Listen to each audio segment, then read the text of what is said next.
I met her at my youngest cousin's birthday party. She was 18 and I was 21 years old. She became close friends with my cousin. We knew each other, but we didn't have any form of relationship.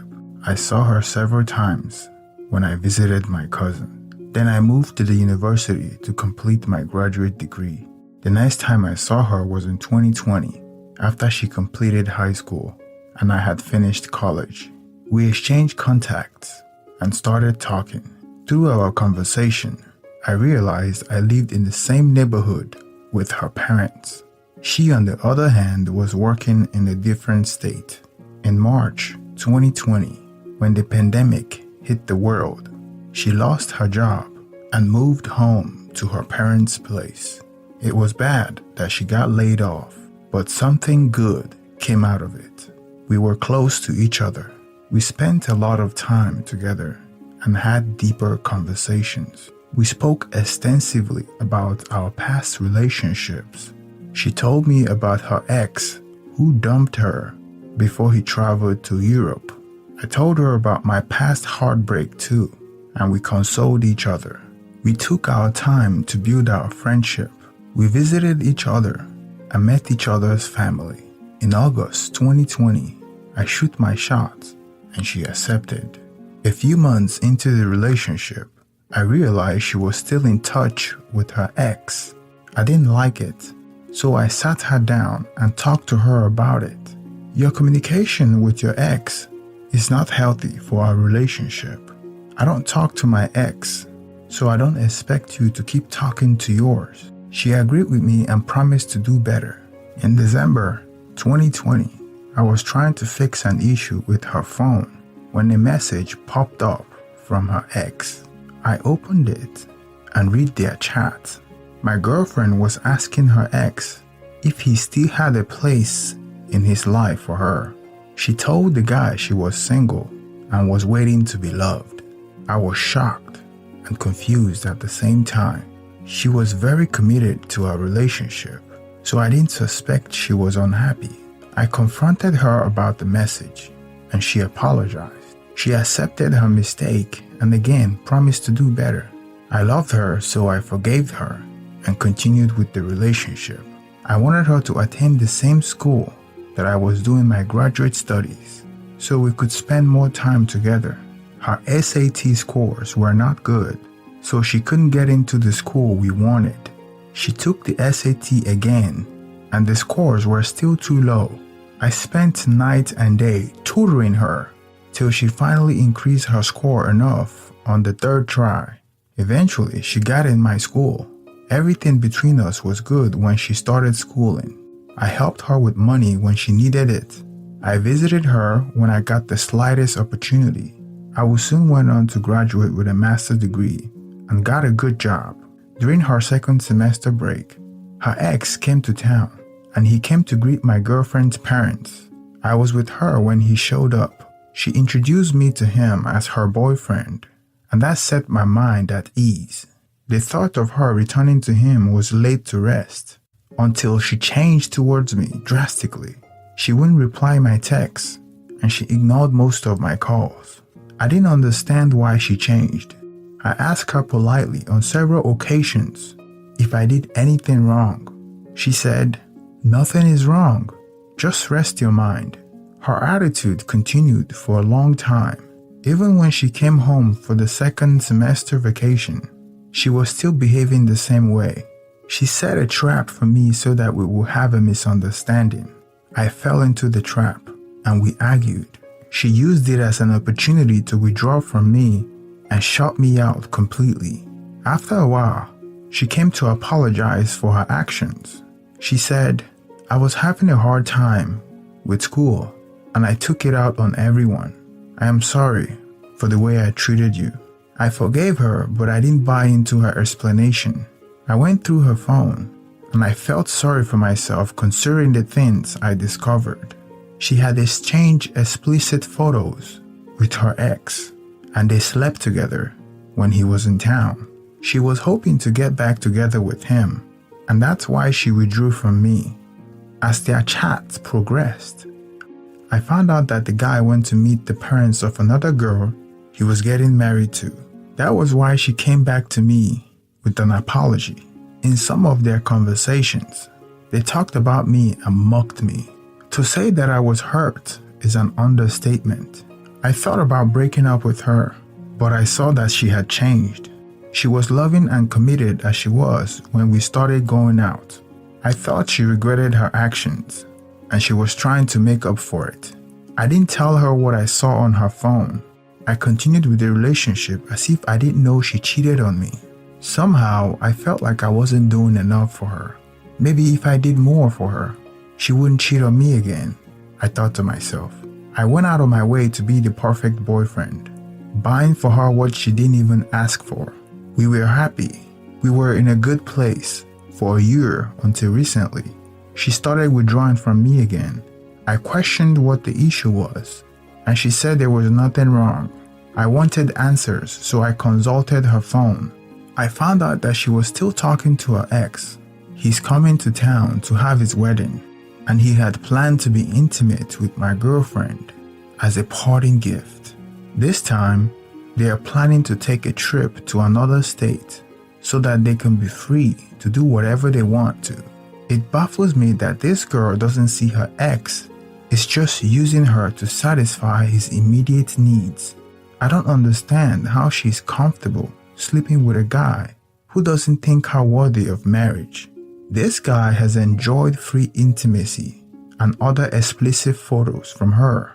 Yet, he's getting married to another woman he claimed to be a virgin. I have screenshots and video evidence on my iCloud. I kept records because I knew nobody would believe me when I tell them she's a cheat. She presents herself as a church girl, so in everyone's eyes, she's a good girl. If you go through their chats, you get the notion that the guy has already introduced her to his fiancé as his cousin. He even convinced the lady to add my girlfriend to the bridal team. To the best of my knowledge, the lady doesn't suspect that something is going on with her man and my girlfriend. What kind of wickedness is this? How can you allow someone you are sleeping with to be part of your bridesmaids? I cannot wrap my head around how the woman I want to marry would do this. So, I want to make them both pay for the deception. A part of me wants to involve the family of the bride and share my evidence with them. However, I am concerned that they may call off the wedding. I don't think the innocent fiancé deserves that kind of drama. As for my girlfriend, I don't want her anymore, so I don't care what becomes of her. I need ideas on how to get the two of them to pay without involving the fiancé. I was so depressed by this, and I went out that evening to have a drink with my friend.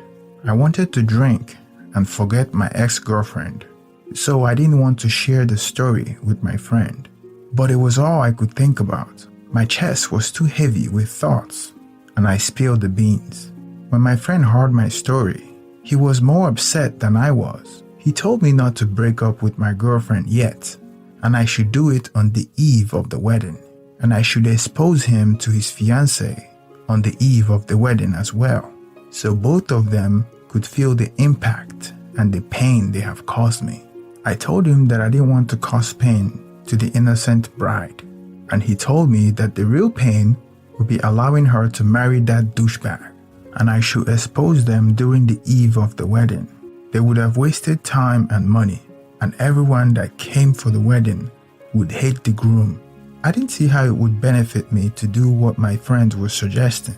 I showed him all the evidence I had collected of her cheating, and he recorded most of the information. At the time, I didn't know what he was going to do with it.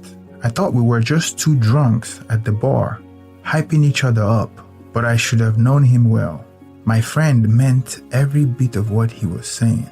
The conversation with my friend gave me enough motivation, so when I went home, I called my girlfriend and told her that our relationship is over. She asked me why, and I told her that I knew she was sleeping with her ex. I didn't tell her how I found out. I didn't want to stay long with her on the phone. I threw out everything in my apartment that belongs to her, and she came by the following day to pick them up. I wanted her to go away to give me time to heal. I couldn't endure another month of her being around me, so I didn't want to wait for 2 months to have a revenge against my girlfriend and her ex. But my friend had other things in mind. True to his word, on the eve of the wedding, he printed a copy of all the cheating information I gave him.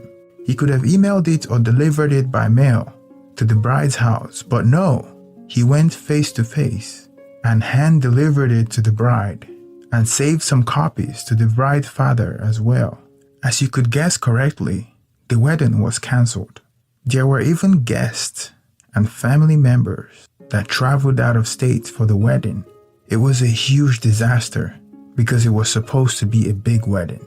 My friend really sent the explicit photos as well to embarrass my girlfriend further, and he gets a kick out of telling me what happened. I don't know how I felt about it, but I guess they got what they deserve. If you're dating a woman that wouldn't stop talking to her ex and wouldn't break communication with her ex-boyfriend, that's one of the signs that she's been alpha widowed. The exception is that if they share a child together, then that's another story for another day. And don't accept that BS about we're just friends. Men and women are not friends. The men she's talking to are one of two things. They're either orbiters or something we call Chads and Tyrones. Orbiters are men that she keeps around for attention and money, but she's not going to be intimate with them. But the Chads and the Tyrones are the people that she keeps on rotation, the people that she's actually intimate with. So don't buy her excuses about having male friends. If she refuses to cut ties with the male friends, don't be the simp and stick around. Break up with her and take your talent somewhere else. And never take a cheater back. She's a cheater and she cheated repeatedly with someone she considered an alpha. Psychologically, she didn't see her current boyfriend as a viable mate for her offspring. Funny how the reason why the alpha ex-boyfriend gave for getting with another woman or trying to get married to another woman is because the woman she's getting married to is a virgin. So as he's getting married to a virgin, she's using her. And the interesting part is she knows that the reason he's getting married to the other woman is because the other woman is a virgin. But in her mind, she thinks that he would change his mind at the last minute. That's a typical alpha widow logic.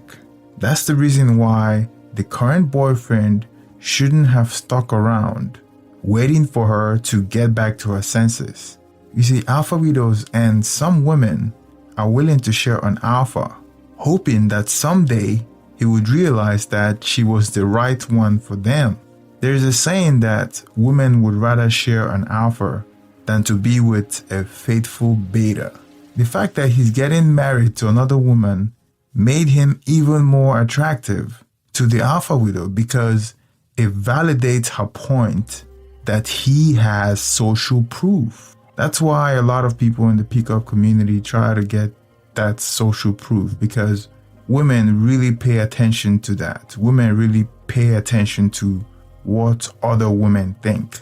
And you know how much women care about the opinions of other women. So you don't want to be the beta that's sticking around for her to come back to her senses while the alpha is using her. Look, being a simp is not natural. It is something that's been indoctrinated by the modern society. If you look at other cultures, those simp behaviors are not tolerated. Even in your hindbrain is already telling you that she's probably not the mate that will be loyal and ensure that his offspring